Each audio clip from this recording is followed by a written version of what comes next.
Halo teman-teman, bertemu lagi dengan saya dalam pelajaran Matematika Dasar 1 yaitu bab 3, aplikasi dari turunan. Nah, pada video ini kita khusus untuk membahas subbab 3.2 yaitu kemonotonan dan kecekungan. Oke, mari kita bahas satu persatu. Kita mulai dari kemonotonan. Nah, di sini ada definisi dari kemonotonan.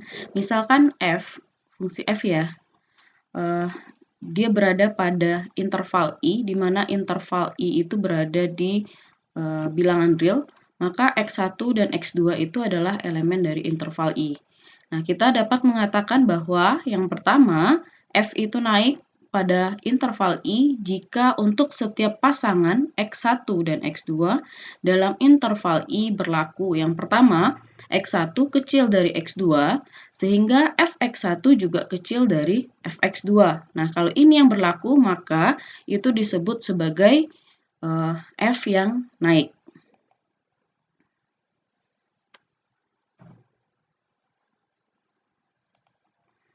Nah, misalkan di sini kita punya sumbu X, kemudian punya sumbu Y atau Fx ya yang biasa kita punya.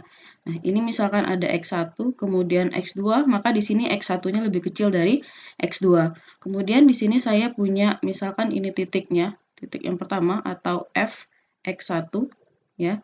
Kemudian saya punya titik yang kedua di sini adalah Fx2. Maka di sini Fx1 itu kecil dari Fx2. Sehingga kalau ini dua titik ini saya hubungkan, maka terlihat bahwa ini adalah fungsi yang naik ya, dari F1 ke F2. Di mana dia berlaku itu adalah X1 kecil dari X2, kemudian F1 juga kecil dari F2. Maka itu disebut sebagai fungsi yang naik. Oke, yang kedua ada fungsi yang turun atau F turun pada I jika setiap pasang bilangan X1 dan X2 dalam I maka berlaku X1 kecil dari X2, Fx1 besar dari Fx2. Nah, itu disebut sebagai F yang turun. Nah, kalau digambarkan ini sumbu X, kemudian ini sumbu Y atau Fx. Misalkan di sini X1, kemudian di sini X2. Berarti berlaku X1 kecil dari X2 ya. Ada garis bilangan seperti ini. Kemudian saya punya di sini titik dari Fx1. Kemudian saya di sini punya titik dari Fx2. Nah, sehingga saat F1 dengan X2, Fx1 itu dengan Fx2 saya hubungkan, sorry ini harusnya garis lurus. Itu misalnya kan saya hubungkan, maka kita dapat melihat bahwa F1 ke F2 itu turun, maka disebut sebagai F yang turun. Jadi saat X1 kecil dari X2, namun Fx1-nya besar dari Fx2, maka disebut F yang turun. Nah, F yang naik atau turun pada interval I itu dikatakan sebagai monoton pada I. Nah, kalau dia turun seperti ini, maka dia dinamakan kalau dia naik seperti gambar ini, maka ini disebut sebagai monoton naik. Kemudian kalau dia turun seperti ini, seperti gambar kedua ini, maka dia disebut sebagai monoton turun. Nah, kalau saya punya gambar di sini X lagi, kemudian di sini Y. Nah, saya punya gambar seperti ini. Nah, kita bisa menyebut ini sebagai monoton turun ya. Ini disebut sebagai monoton turun, kemudian ini bisa kita sebut sebagai monoton naik. Saat ini fungsinya Y sama dengan Fx. Nah, itu tentang monoton naik dan monoton turun. Oke, untuk lebih jelasnya kita coba lihat ke teorema. Jadi di sini ada teorema dari kemonotonan. Misalkan F itu kontinu pada interval I dan terdiferensial pada setiap titik di interval I, maka berlaku yang pertama, jika F aksen besar dari 0 untuk semua X elemen I, maka F itu dia akan bernilai naik. Jadi F aksen itu kita tahu bahwa adalah kemiringan ya. Sehingga kalau digambarkan di sini, ini misalnya fungsi grafiknya, berarti kalau kita lihat seperti ini, kemiringannya itu bernilai positif, maka itu disebut sebagai kemonotonan yang naik. Kemudian yang kedua, jika F aksen kecil dari 0 untuk semua X elemen dari interval, maka F itu turun. Jadi kalau dia kecil, seperti ini, berarti dia kecil bernilai negatif. Maka itu disebut sebagai monoton turun. Sebagaimana yang kita harus ingat bahwa F aksen itu adalah kemiringan dari sini ya, ini kemiringan atau garis singgungnya. Oke, jadi ini adalah teorema dari kemonotonan. Oke, kita lihat ke contoh soal. Misalkan fungsi f(x) sama dengan 2x pangkat 3 dikurang dengan 3x kuadrat dikurang 12 tambah 7. Carilah di mana f itu naik dan f itu turun. Nah, sebagaimana yang kita punya di teorema tadi, bahwa kita bisa menentukan f itu naik atau turun dari turunannya atau f aksennya ya. Nah, sekarang kita bisa menentukan f aksen dari soal ini. F aksen X itu akan sama, jadi turunan dari 3-nya turun ya, kali 2 berarti 6. Kemudian X pangkat 3 kurang 1 berarti pangkat 2.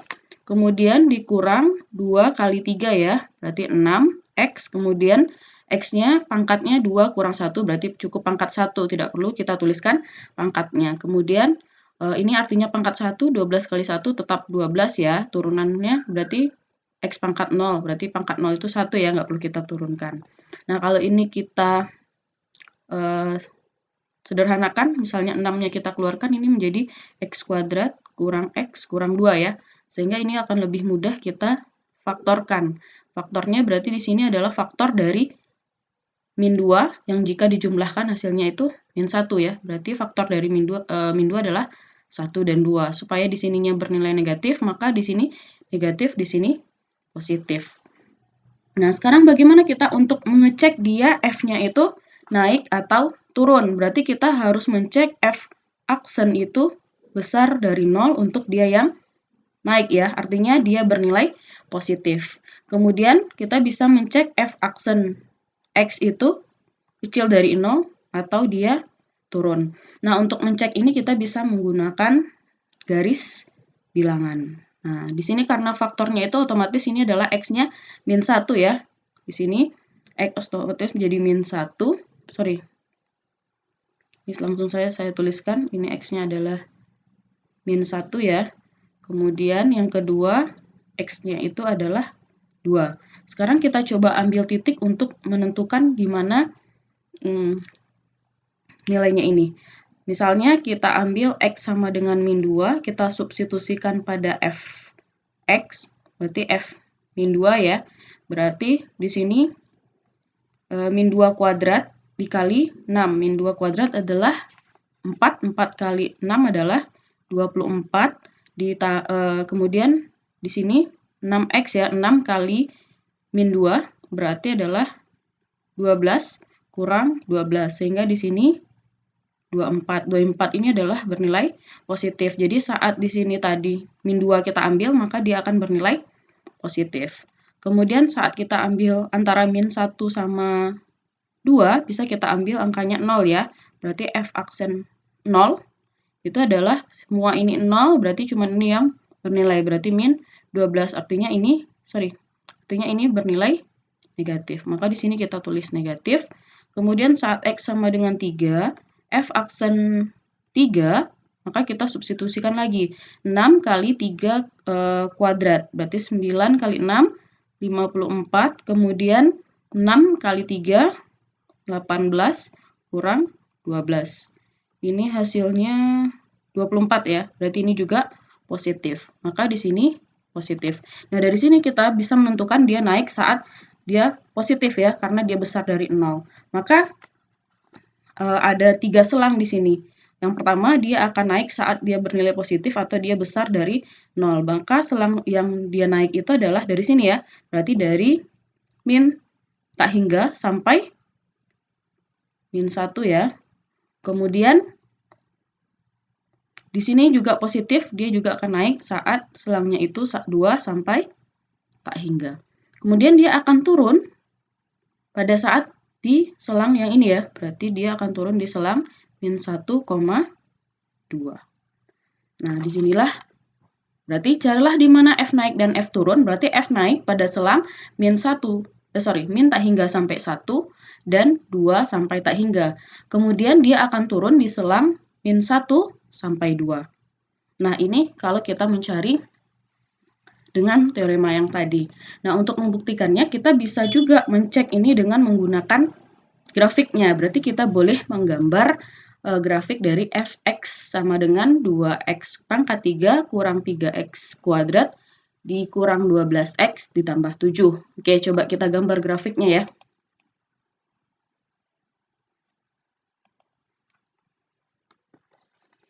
Nah, kita tadi punya fungsinya fx atau y itu sama dengan 2x pangkat 3 kurang 3x kuadrat kurang 12x tambah 7.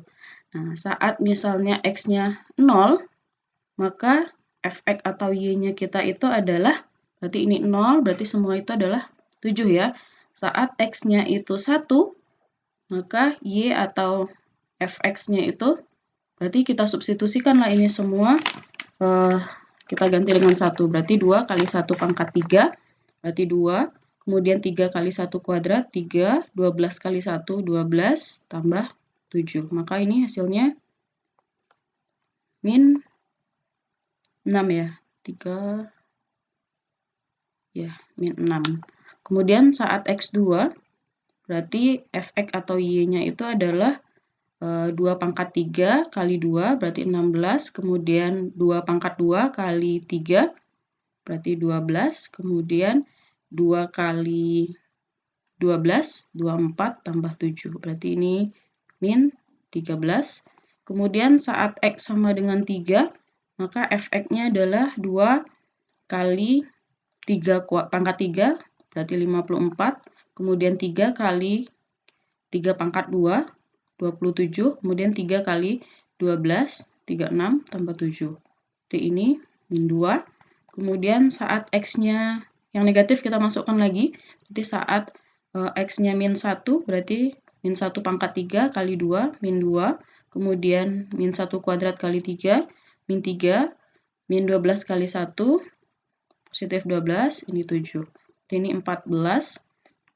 Kemudian x sama dengan min 2, berarti fx atau y-nya itu adalah min 2 pangkat 3 kali 2, berarti min 16, kemudian min 2 kuadrat kali min 3, berarti min 12, kemudian kurang 12 kali min 2, berarti jadi tambah ya, tambah 24 tambah 7, berarti ini 3. Nah, ini kita gambarkan pada sebuah grafik gitu ya. Anggaplah ini x, ini udah y ya, ini titiknya 0. Misalnya saya ambil 1, 2, 3, 4, di sini berarti min 1, min 2, min 3, dan seterusnya ya. Nah, sekarang untuk ke atas karena ini saya bagi menjadi 2 aja ya, 2, kelipatan 2 maksudnya, 8, 10, 12, 14, gitu ini min 2, min 4, min 6, min 8, jadi min 10, di sini min 10, min 12 gitu ya, ini min 14. Nah, saat 0 nilainya itu adalah 7, berarti kira-kira di sini ya titiknya.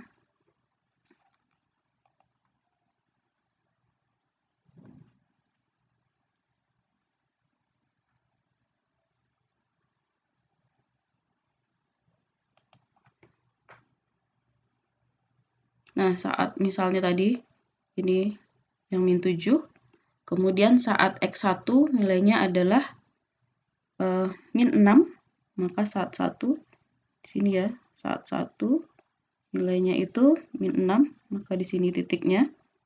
Kemudian saat 2 nilainya 13, berarti di bawah. Nah, kira-kira di sini.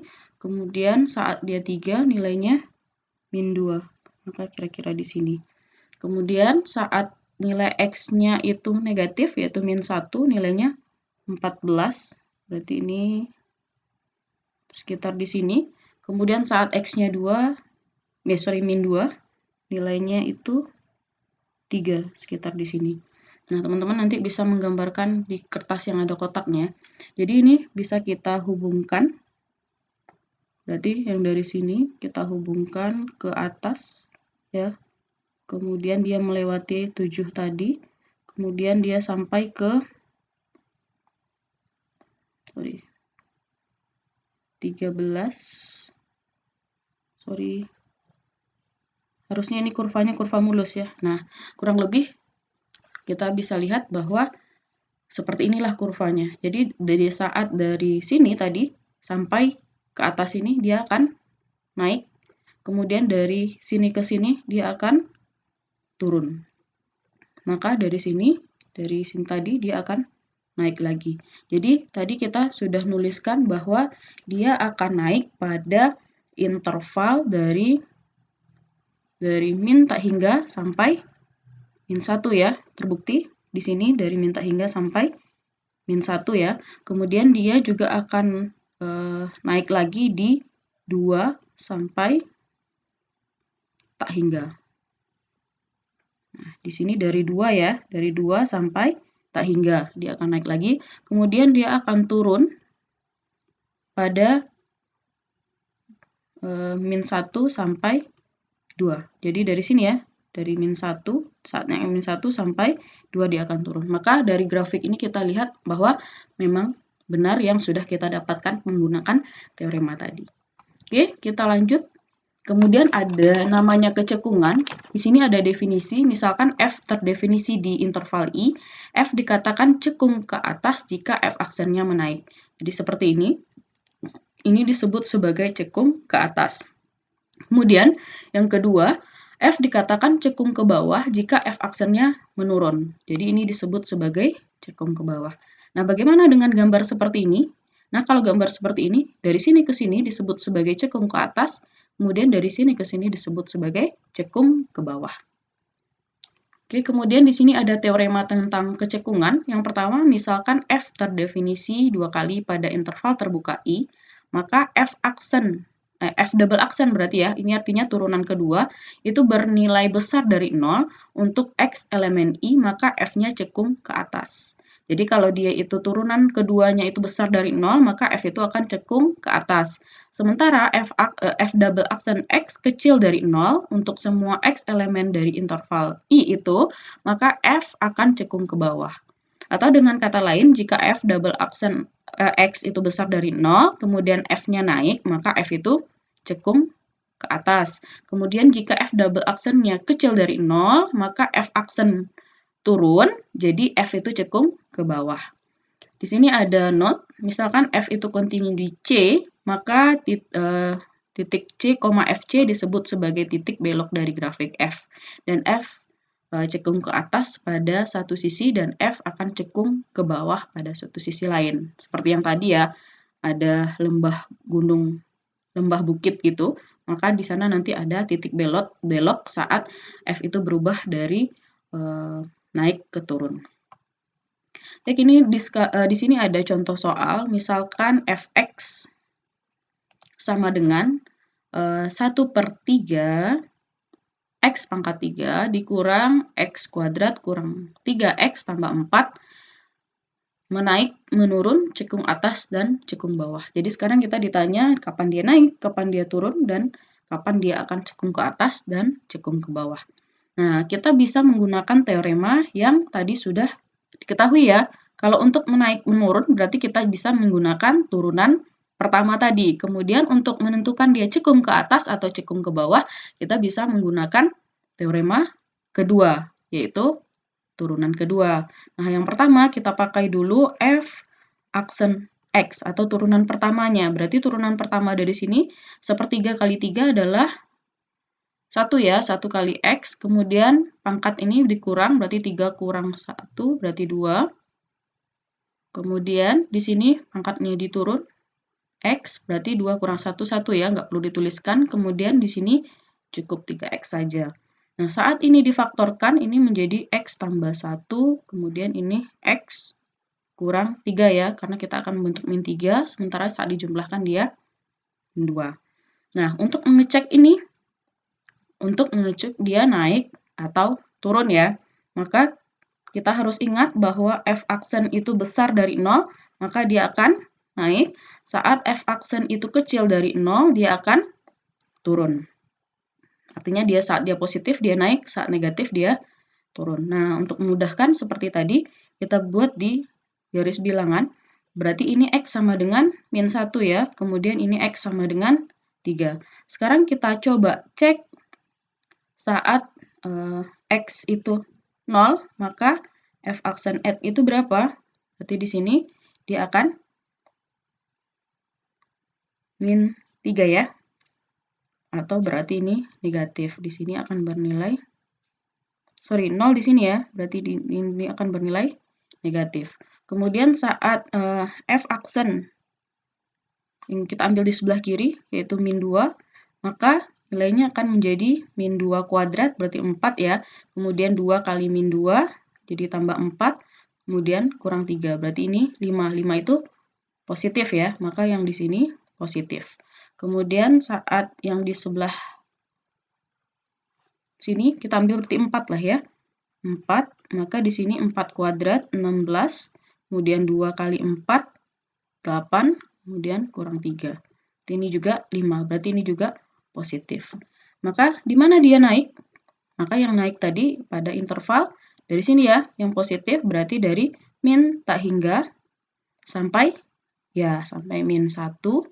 Kemudian dia naik lagi pada saat 3 sampai tak hingga. Di mana dia turun? Saat X-nya itu kecil dari 0. Berarti saat kecil 0 itu adalah yang negatif. Maka selangnya adalah dari min 1 sampai 3.